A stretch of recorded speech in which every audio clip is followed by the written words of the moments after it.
Arestado ang dalawang lalaki sa ikinasang bypass operation ng Bulacan PNP sa San Rafael Street, Barangay San Rafael 3, City of San Jose del Monte, Bulacan. Kinilala ni Police Lieutenant Colonel Edelmar G. Alviar, hepe ng San Jose del Monte City Police Station, ang mga sospek na sina alias Arman, 36 anyos, residente ng Mataas na Kahoy, Norzagaray, Bulacan, at alias Tutoy, 28 anyos, at naninirahan sa Barangay San Rafael, San Jose del Monte, Bulacan.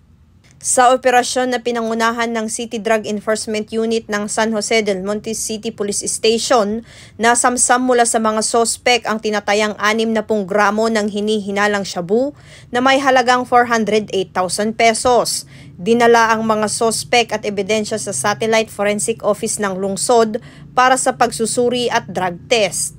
Inihahanda na ang kasong kriminal na isasampa laban sa kanila kaugnay ng paglabag sa Republic Act 9165 o kilala bilang Comprehensive Dangerous Drugs Act of 2002. Patuloy ang maigting na kampanya ng Bulacan PNP sa ilalim ng pamumuno ni Police Colonel Franklin Palasi Istoro, Officer in Charge ng Bulacan Police Provincial Office, kontra iligal na droga sa lungsod para sa mas ligtas na bagong Pilipinas. Mula dito sa Bulacan Police Provincial Office, ako ang inyong PNN Correspondent, Patrolwoman Mildred A. Tawagon, alagad ng batas, tagataguyod ng Balitang Pulis.